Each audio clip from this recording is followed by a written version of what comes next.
Oi a todos, bom dia. Dando continuidade aos nossos vídeos sobre sedimentação, hoje eu vou apresentar um exemplo de dimensionamento de adensadores por gravidade em estações de tratamento de esgotos sanitários.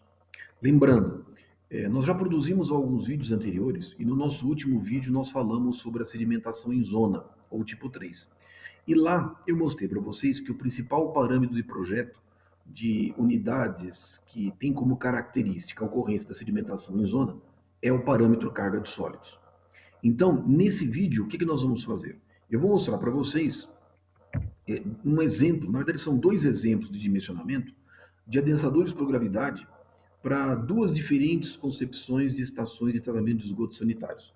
Uma vez que eu quero adensar o lodo, ou seja, adensadores são tipicamente unidades que se sobressaem à sedimentação em zona, nós vamos ter que dimensionar ambas as unidades partindo do principal parâmetro de projeto, que é carga de sólidos aplicada. Então, a ideia desse exemplo é nós elucidarmos melhor a aplicação, a utilização da sedimentação em zona em ETAs e ETs e mostrando a sequência típica de cálculo de dimensionamento de unidades desse tipo.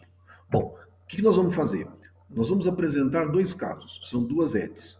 A primeira ET é um lodo desativados convencional e a segunda ET é um lodo desativados que vai operar na modalidade de aeração prolongada. Qual é a diferença, basicamente, dessas duas ETs? É porque nós temos diferentes tipos de lodo que vão ser encaminhados ao sistema de adensamento. Eu já vou comentar isso com vocês. Bom, para que eu possa fazer o dimensionamento dos nossos adensadores por gravidade, eu preciso primeiro das vazões de dimensionamento, ou seja, a vazão afluente à ET, e eu preciso fazer para cada ET um balanço de massa, de tal forma que eu consiga quantificar todas as vazões sólidas e líquidas afluentes a cada unidade. Então, o primeiro passo é fazer o balanço de massa. Os meus dados comuns a ambas as ETs. Como são duas ETs do tipo lodo desativados, só que uma é um lodo desativados convencional e uma outra ET é um lodo desativados que opera na modalidade de aeração prolongada, eu vou admitir a seguinte condição: vazões idênticas, a vazão média afluente a cada ET é igual a 500 litros por segundo, e eu tenho uma DBO afluente igual a 300 miligramas por litro. Isso vale para ambas as ETs. Da mesma forma, eu tenho concentrações de SST e SSV afluente a ambas as ETs iguais a 300 e 240 miligramas por litro. Ou seja, eu tenho concentração de sólidos de suspensão totais igual a 300 miligramas por litro e sólidos em suspensão voláteis iguais a 240 miligramas por litro. São valores típicos para esgotos sanitários, vamos dizer, médios, vamos dizer assim. Não é um esgoto fraco, não é um esgoto forte, tipicamente esgoto sanitário predominantemente doméstico. Ou seja, DBO em torno de 300 miligramas por litro e concentrações de SST e SSV em torno de 300 a 240 miligramas por litro. Bom, para que eu possa fazer o balanço de massa, eu preciso adotar alguns parâmetros cinéticos. Eu coloquei aqui nessa tabela alguns parâmetros cinéticos que eu adotei para a confecção do balanço de massa. Eu não vou conseguir mostrar para vocês nesse vídeo a execução do balanço de massa propriamente dito. Normalmente esse balanço de massa a gente faz em programas específicos ou por meio de planilhas em Excel, onde nós conseguimos calcular todos os valores de produção de lodo e daí eu consigo estimar as vazões sólidas e líquidas afluentes a cada unidade propriamente dito. Então, eu apenas coloquei aqui esses parâmetros cinéticos para indicar que para que eu possa obter essas vazões sólidas e líquidas, eu preciso necessariamente fazer o balanço de massa específico para cada ET. No nosso primeiro caso, a nossa primeira ET, uma ET do tipo lodos ativados, operando na faixa convencional de idade de lodo, da ordem de 5 a 10 dias. Qual é a concepção da nossa ET? Nós temos essa ET composta por um tratamento preliminar, decantadores primários, a jusante dos decantadores primários, tanque de aeração, decantador secundário e retorno de lodo biológico aos tanques de aeração. O nosso adensamento por gravidade, ele vai considerar o recebimento do lodo primário mais o lodo biológico de excesso, também conhecido como lodo secundário. Ou seja, nós vamos adensar por gravidade uma mistura de lodo primário mais o lodo secundário. Ou seja, esse lodo tem uma característica típica. E para esse lodo em especial, quais são os parâmetros típicos de projeto recomendados na literatura? O CASIM, que é um livro que eu gosto muito de projeto de tratamento de estações de tratamento dos esgotos sanitários, ele recomenda a carga de sólidos para esse tipo de lodo, lodo primário mais lodo biológico de excesso, uma carga de sólidos da ordem de 25 a 75 quilos por metro quadrado por dia. E a taxa de escoamento superficial, que normalmente nós verificamos, recomenda-se que situe-se em torno de 6 a 12 metros cúbicos, metro quadrados por dia. Esse é um valor típico de projeto para esse tipo de lodo afluente a adensadores por gravidade.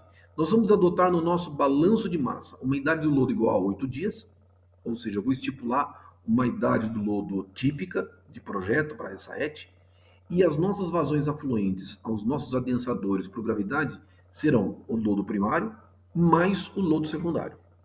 Ou seja, fazendo o balanço de massa, eu coloquei aqui nessa figura o balanço de massa da nossa ET. Então, nós temos aqui o tratamento preliminar, decantadores primários, tanque de aeração, decantador secundário, retorno de lodo, o lodo biológico de excesso mais o lodo primário sendo encaminhado para os nossos adensadores de lodo. E aí, feito esse balanço de massa, nós temos uma vazão média distribuída ao longo de 24 horas por dia, uma vazão média afluente ao adensador e suas respectivas cargas de sólidos. Eu vou pegar esses valores e aí, tirando esses valores, voltando, eu vou pegar esses valores aqui e agora eu vou explicitar quais são as nossas vazões líquidas e sólidas afluente aos nossos adensadores por gravidade. Nós temos uma vazão de 2018,4 metros cúbicos por dia e nós temos cargas de sólidos, carga de SST, igual a 14.026 quilos de SST por dia e uma carga de SSV igual a 11.012,7 quilos por dia. Ou seja, eu tenho os meus dois valores, os meus três valores de vazão líquida e vazões sólidas afluentes ao adensador. E agora eu preciso fazer o dimensionamento dessa unidade. Bom, lembrando, adensador é caracterizado por apresentar sedimentação tipo 3. Qual é o parâmetro de projeto? Carga de sólidos aplicada.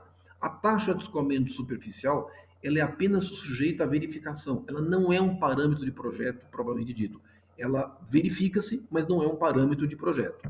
Ou seja, para unidades desse tipo, onde nós temos lodo primário mais lodo biológico de excesso, carga de sólidos da ordem de 25 a 75 quilos metro quadrado por dia.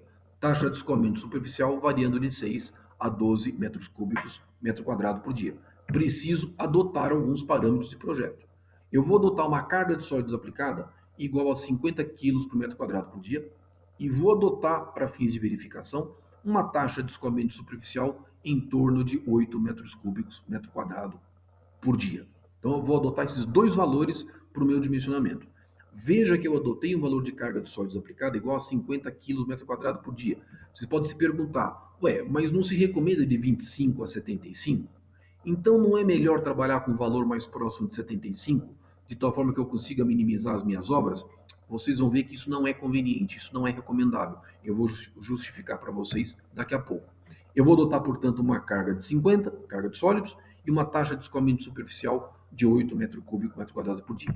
Pois bem, lembrando, qual é o conceito de carga de sólidos? Carga de sólidos é uma vazão sólida dividido por uma área, ou seja, é a vazão de lodo dividido pela área. Que vazão de lodo que é essa? É a vazão em quilos por dia. Qual é a vazão de lodo que eu tenho afluente ao meu adensador? 14.026,4 quilos por dia. Bom, eu sei que eu vou fixar uma carga de sólidos. Essa carga de sólidos vai ser igual a 50 kg metro quadrado por dia. Portanto, qual é o conceito? Carga de sólidos é vazão por área. Portanto, o que é a área? É a vazão de lodo dividida pela carga de sólidos. Qual é a vazão de lodo? 14.026,4 quilos por dia, dividido por 50. Isso vai me permitir calcular uma área mínima requerida para adensamento. Se você dividir 14.026 por 50, isso vai te exigir uma área mínima em torno de 280,5 metros quadrados. Isso atendendo ao critério de adensamento. Eu posso fazer a mesma conta para fins de clarificação.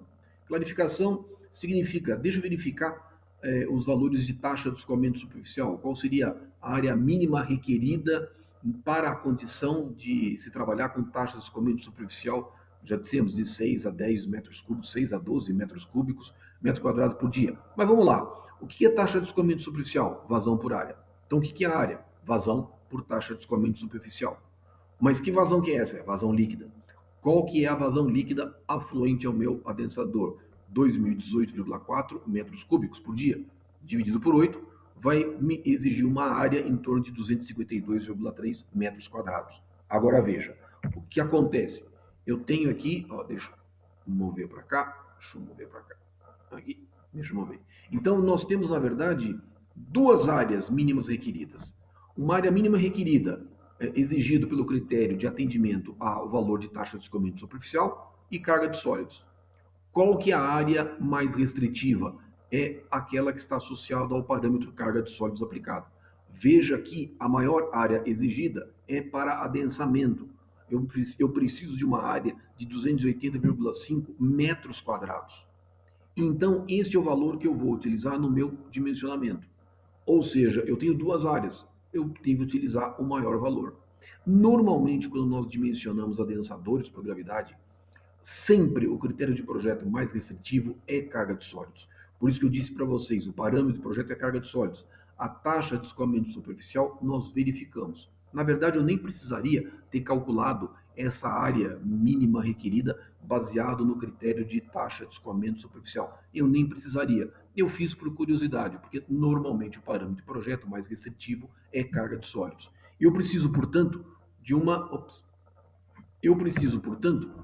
área mínima de quanto? Eu preciso de uma área mínima em torno de 280,5 metros quadrados e agora eu tenho que definir o número de adensadores. E aí isso é importante. Eu vou definir um número mínimo de 2 adensadores. Vou definir 2 adensadores. Por que 2? Um não é adequado. Quem tem um, não tem nenhum. Eu não posso dimensionar um sistema de adensamento que tenha somente um adensador, porque toda ET necessariamente tem passa por questões de ordem operacional, manutenção, parada de unidade, manutenção de equipamentos.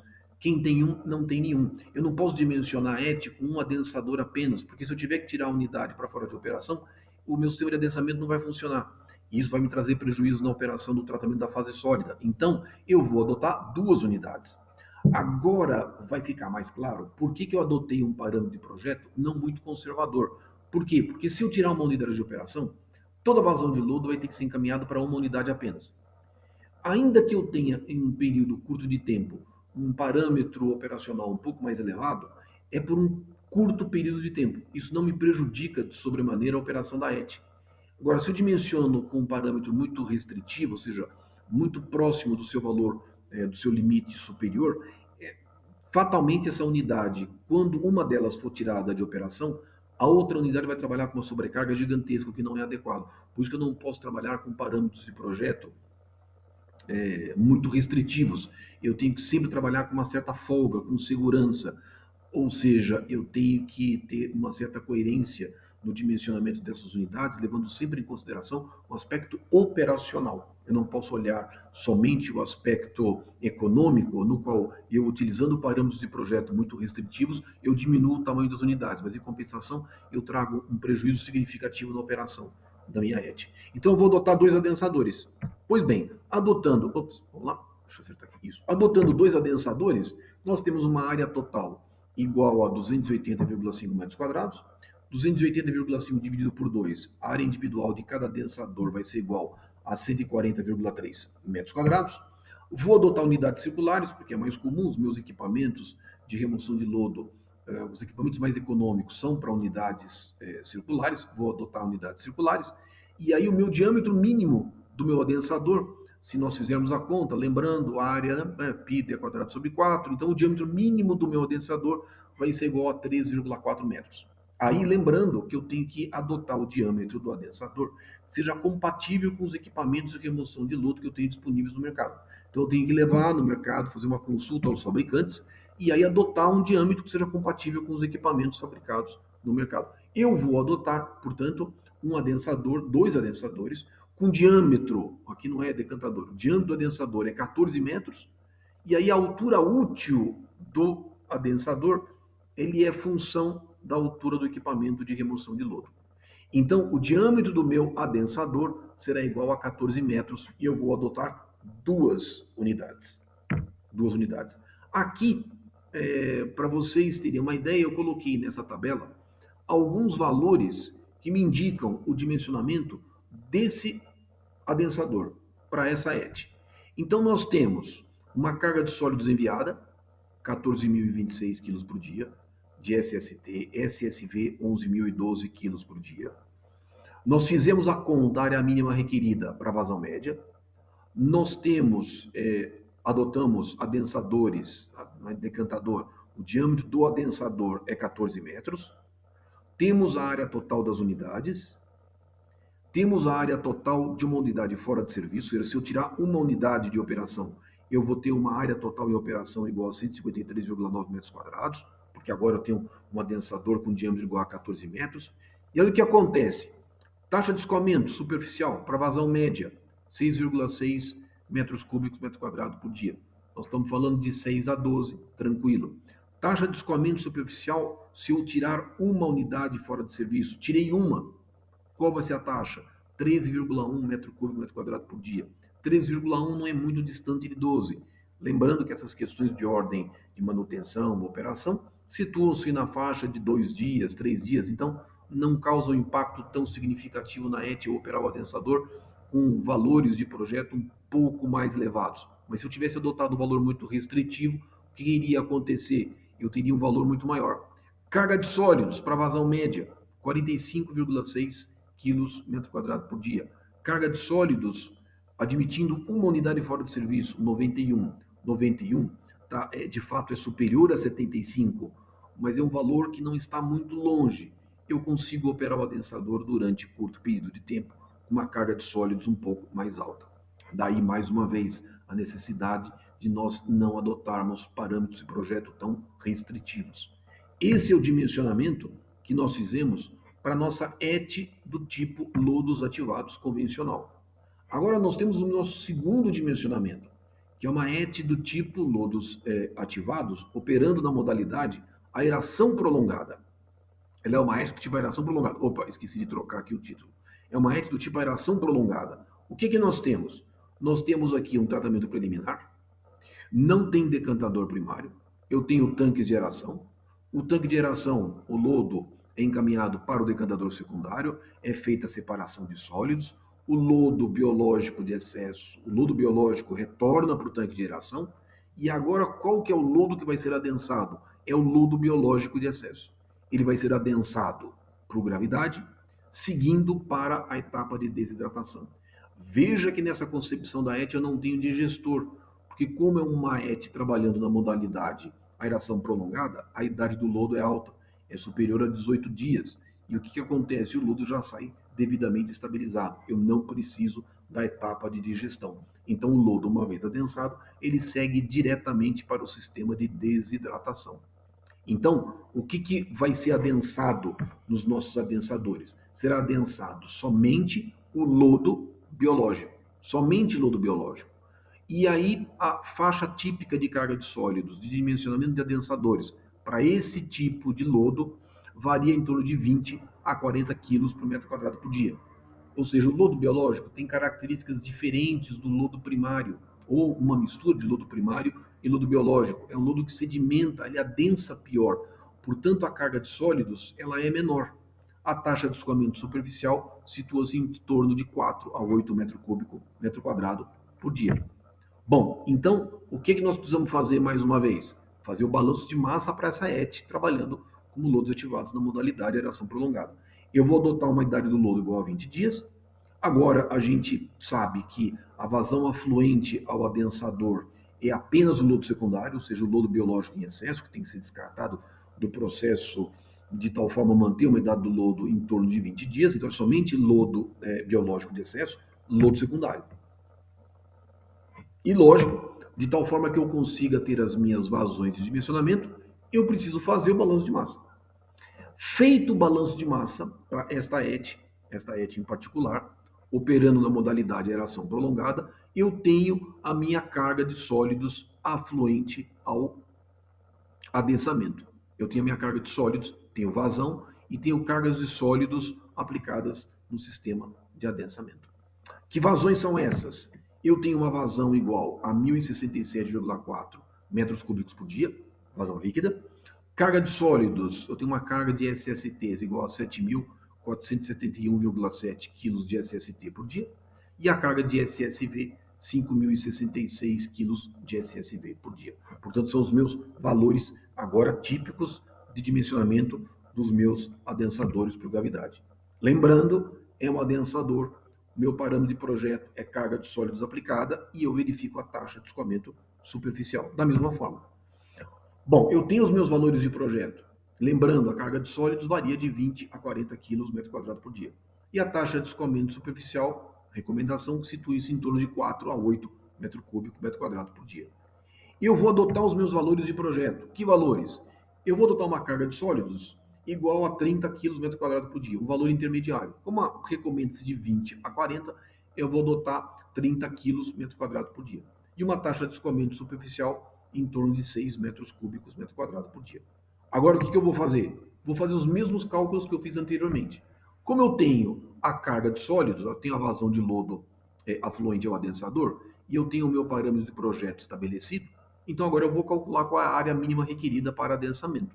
Então, essa área mínima requerida para adensamento, qual que é? É a carga de sólidos afluente, ou seja, 7.471,7 kg por dia, é a carga de sólidos, vazão sólida, dividido pelo meu parâmetro de projeto, que é 30 kg por metro quadrado por dia. Isso vai me exigir uma área mínima para adensamento em torno de 249,1 metros quadrados.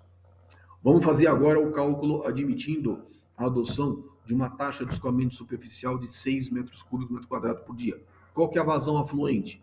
1.067,4 metros cúbicos por dia. Como eu tenho uma taxa de escoamento superficial em torno de 6 metros cúbicos metro quadrado por dia, a área mínima requerida para, admitindo o critério de taxa de escoamento superficial, a área mínima é em torno de 177,9 metros quadrados. Portanto, mais uma vez, aonde eu tenho a maior restrição? A maior restrição está exatamente na opção de adensamento, como eu já tinha comentado com vocês. Eu preciso para adensamento uma área de 249,1 metros quadrados. E a área mínima exigida para o parâmetro de taxa de escoamento superficial é da ordem de 177,9 metros quadrados. Onde está, portanto, a maior restrição? O adensamento. Portanto, o que nós precisamos fazer agora? Vamos adotar o número de adensadores. Da mesma forma, 2 adensadores, porque a minha ET precisa ter um mínimo de flexibilidade. Então, eu vou adotar 2 adensadores. Eu sei que a área total exigida é 249,1 metros quadrados, dividido por 2, dá uma área individual para cada adensador igual a 124,5 metros quadrados. Admitindo unidade circular, então eu tenho aqui, fazendo a conta, eu tenho a necessidade de um adensador com diâmetro mínimo em torno de 12,6 metros. Como 12,6 está próximo de 12 metros, eu vou adotar adensadores, 2 adensadores com 12 metros de diâmetro cada. E aí a altura, eu coloquei 3,5 metros, mais uma vez, a altura sempre função da altura do equipamento de remoção de lodo. Pode ser 3,5, 3,8, 3,2 metros, depende sempre de uma conversa com o fabricante e das suas características do equipamento de lodo mais adequado. Então veja a diferença. No primeiro caso, nós adotamos 2 adensadores com 14 metros de diâmetro cada. Agora, nós adotamos 2 adensadores com 12 metros de diâmetro cada. E aí, apresentando aqui os nossos resultados na nossa tabela. Da mesma forma, sempre importante a nossa verificação. Veja que aqui nós temos as nossas taxas de escoamento superficial, admitindo as 2 unidades de operação, uma unidade fora de serviço. As nossas taxas vão variar de 4,7 a 9,4 metro cúbico metro quadrado por dia.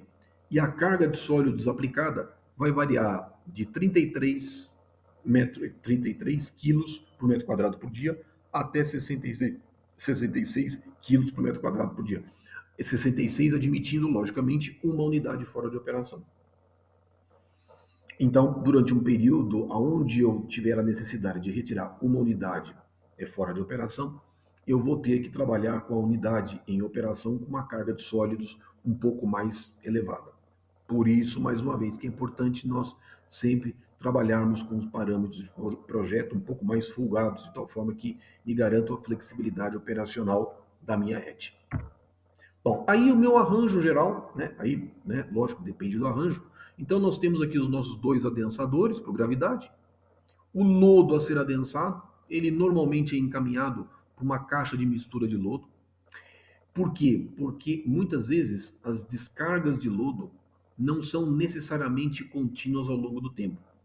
Então é interessante que nós tenhamos um sistema de equalização a montante dos meus adensadores, de tal forma que eu possa receber as minhas vazões de lodo, vazão de lodo primário, vazão de lodo secundário ou lodo biológico. Eles seguem para uma caixa de mistura, são devidamente homogeneizados e equalizados.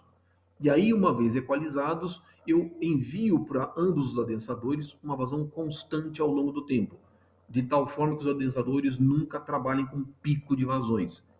Por isso que é importante nós termos sempre a montante dos meus adensadores, um sistema de equalização que me permita amortecer as vazões de lodo que são encaminhadas, seja dos decantadores primários, seja a partir das linhas de descarregamento do lodo biológico de excesso. Então eu tenho uma caixa de mistura que funciona como um sistema de equalização, o encaminhamento do lodo, que normalmente é por bombeamento, vazão constante aos meus adensadores, o sobrenadante, ele retorna para o início do processo de tratamento.